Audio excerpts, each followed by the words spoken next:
welcome to this week's edition of Keeping an Eye on the Geopolitical Ball. I'm Shea, Senior Fellow at Friends of Europe here in Brussels. Back in the 19th century, when Turkey was still part of the Ottoman Empire, the British statesman Benjamin Disraeli famously described it as the sick man of Europe. But it's today the strength of Turkey, rather than its weakness, which has been preoccupying Western policymakers.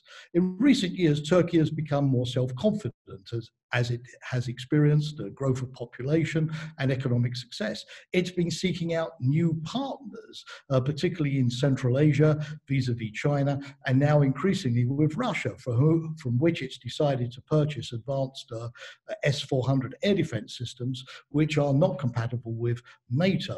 But I think it's Turkey's military activism in the region which has become the major cause for concern. Turkey has been intervening against the PKK, the Kurdish terrorist organization, as it sees it, not only in Turkey, but also in Syria and in Iraq. It's been more assertive in the Eastern Mediterranean, particularly vis-a-vis its claimed rights to exploit natural gas and energy resources off the coast of Cyprus, which has caused some friction with Cyprus, with Greece, and also France. And more recently, Turkey has been intervening in Libya to support the government of national accord in Tripoli by supplying drones to Turkish advisors and even Syrian militias, battle-hardened from the wars against Assad in Syria.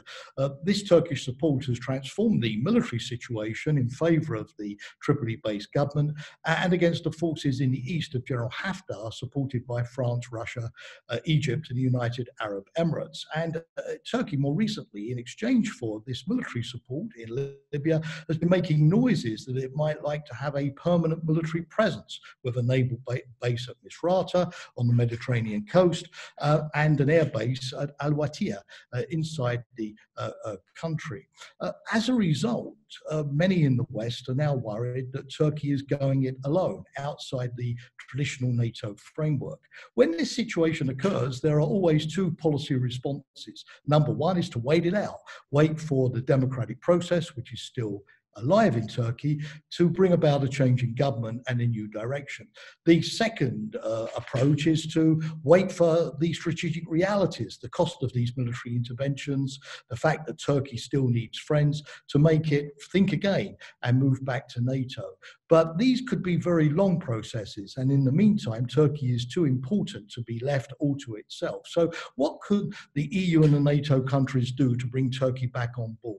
4 recommendations from me. Number one is to be more sensitive to Turkey's security concerns and to have NATO show not only a willingness to engage in the east, but also in the south, for instance, by helping Turkey to beef up its air defenses against threats from Syria.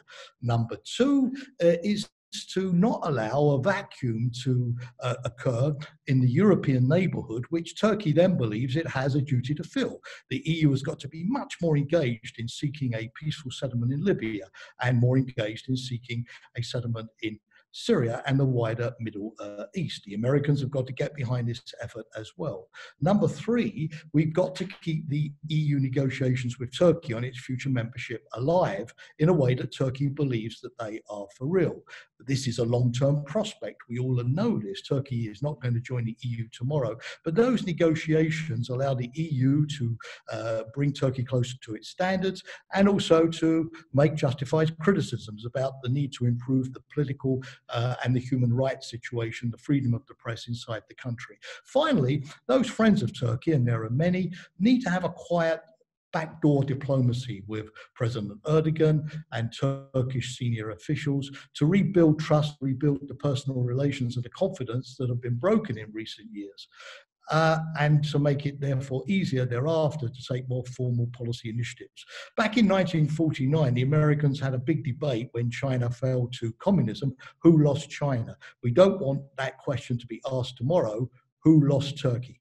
Thank you for following me. As always, I look forward to seeing you back here again, this time next week. Goodbye for now.